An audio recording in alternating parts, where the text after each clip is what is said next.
His name was Andrew Shellian. Okay. His position was fire boss. And Fire boss in the mine. In the mine, underground. He did the blasting and saw that the crew under him were okay. One particular time he came home and he was really upset because they had fixed the face, filled it up with dynamite. And when they blasted it, he said it lit up like a Christmas tree because of the propane gas behind it. He said it was such an experience to see. And he just told his men to get out. Gas was a major hazard. Well, I don't think they experienced much gas down there. But this one particular time, I guess there was just it was there when they blasted. It just lit up the face like a Christmas tree, like you said. Yeah. What other experiences do you recall him telling you about? They had a little cave-in, and you want to... Yeah, please do. A little cave-in, and so he wanted his men out. And Joe, he was terrified, one of the workers. So he shoved him up the air vent, and he says he had quite a time shoving him because he was frightened, which, it's only natural. But he thought that was kind of funny to have to shove him up there. No kidding. What were the major, you mentioned one of them, explosions. They called them blowouts, right? Mm-hmm. What were some of the other hazards that they encountered in the mine that your husband would worry about? I can't think of anything. Yeah.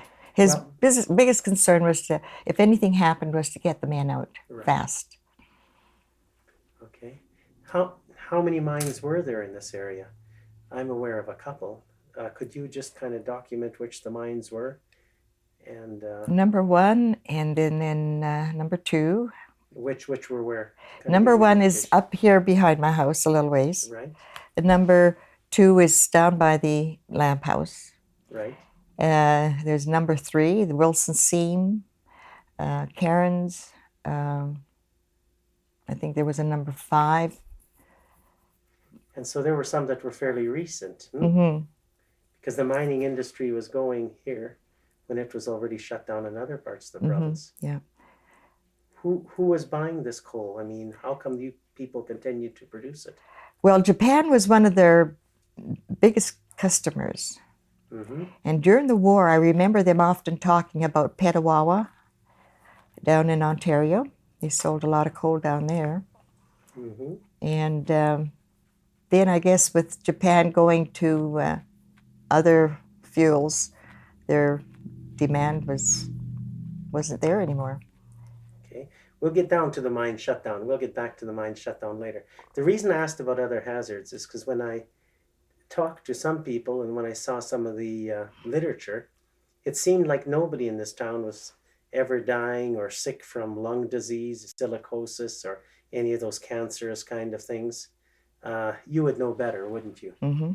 You want to just talk about that? It may be painful for you, but just for the record, you know something about this. My dad had silicosis, and it was never diagnosed as silicosis. But I remember him coughing up black stuff, and he had difficulty breathing. Andy had silicosis, and he had to go up every year to Edmonton and to the compensation there and go through all these different exercises and all that, which really tired him out. And he would be up there 2 days, and then he'd come home, and he was just exhausted.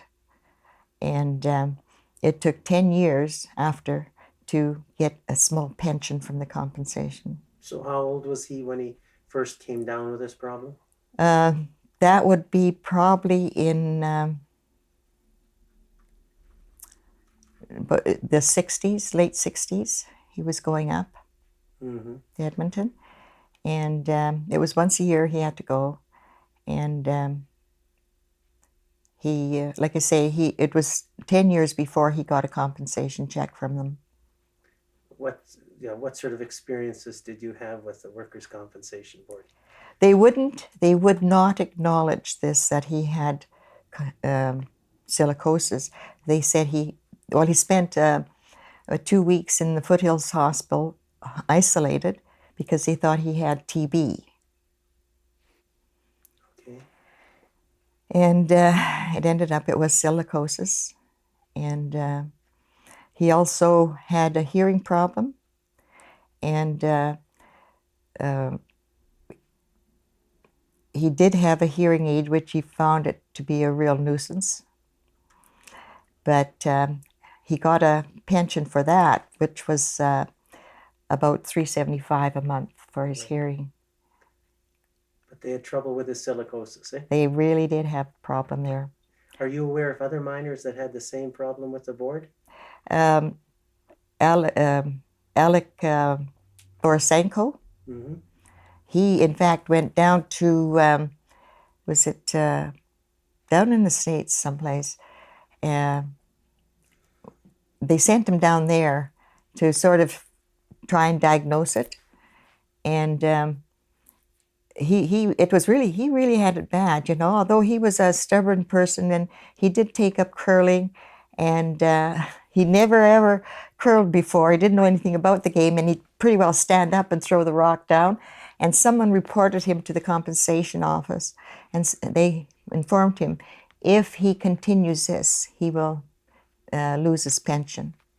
And it was wonderful to have him curling there, because he was fun. If the rock got halfway down the ice, he thought that was great. You know, he had us all in stitches. But there's a lot of people, a lot of the men, I think, have silicosis. Those that have worked in the mine, if they were checked, I'm sure they must have traces of silicosis.